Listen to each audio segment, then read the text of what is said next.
All right, let's move on. Now, we looked at Rebecca, and here we go about mercy. We seen this about Pharaoh, right? Last time. And God says, for this purpose, Pharaoh, I raised you up, that I may show my power in you, that my name will be declared in all the earth. So I have mercy on who I will have mercy on. And I know, and God knew, that there were going to be people that have a problem with that.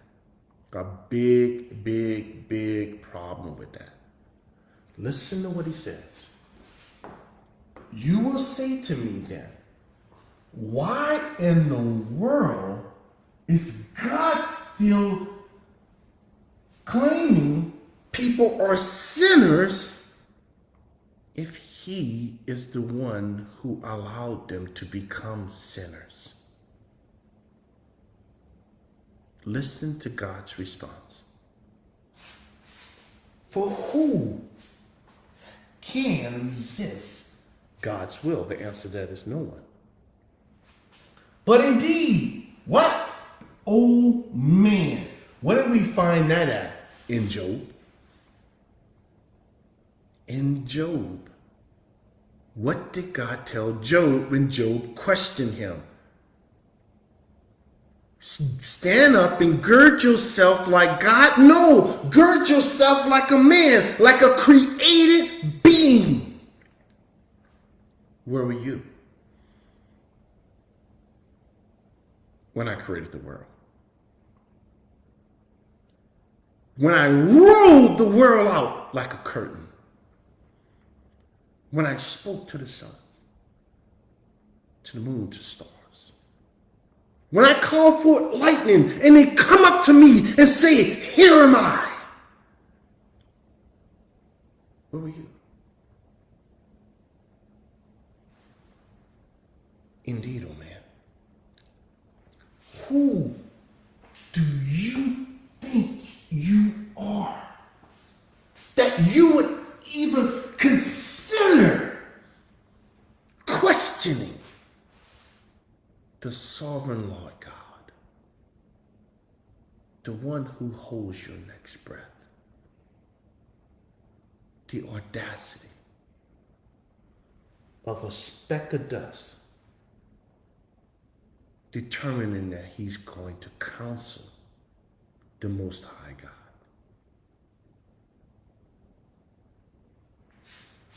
Will the human know God calls us a thing? Because when you start doing this, when you start questioning God, whether he's righteous or unrighteous, which makes you righteous and him unrighteous, that's what you're thinking like a thing. So God has to address us that way. Will the thing form say to him who formed it, why in the world did you do this to me, God? Does not the power, the creator, the one who owns and creates it, have power? The answer to that is yes. What kind of power? Sovereign power. Does God have power? Yes. Is that all he have? No. What else he have? He has sovereignty. That's what the over means. What does he have sovereignty over? You.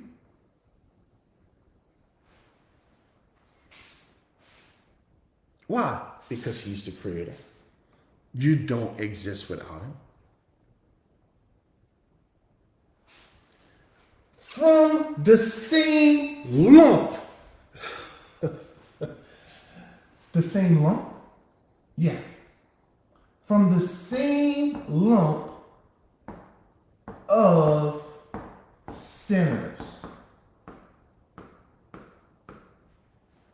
Does not the creator, who created all people? God did.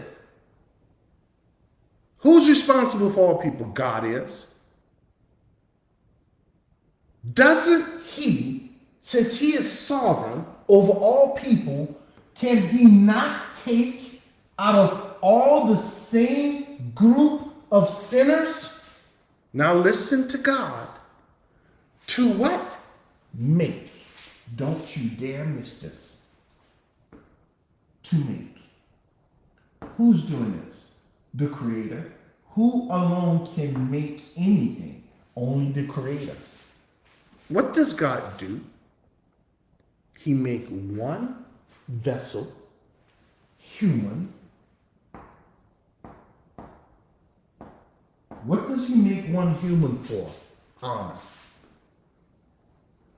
Salvation.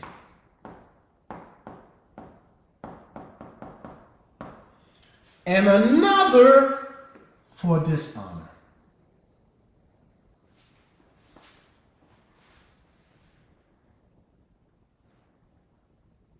No salvation.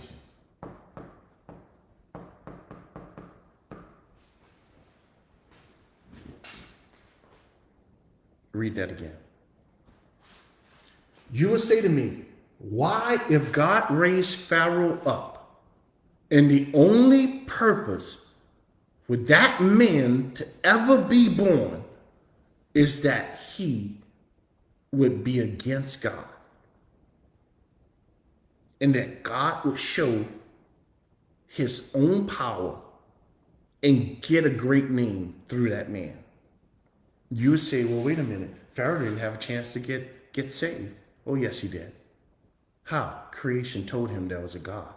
And he determined he didn't want to serve that God, so he started making his own. Why does God find fault with Pharaoh when it was God who determined to raise him up for that sole purpose? For who can resist his will? Pharaoh couldn't resist his will. No, Pharaoh could not. But indeed, oh man, who in the world do you think you are that you would talk back to God? Will the thing, the speck of dust, say to me who formed it, the Creator, why in the world, God, did you make me female? Why in the world, God, did you make me a male? Why did you make me black? Why did you make me Indian? Chinese? Why, God? Why? God said, shut your mouth. Who in the world do you think you are? Does not the Creator have power and sovereignty over that which I have made? If I snatched your next breath, tell me, from whom will you get it? If I take back my spirit from you today, can you say no?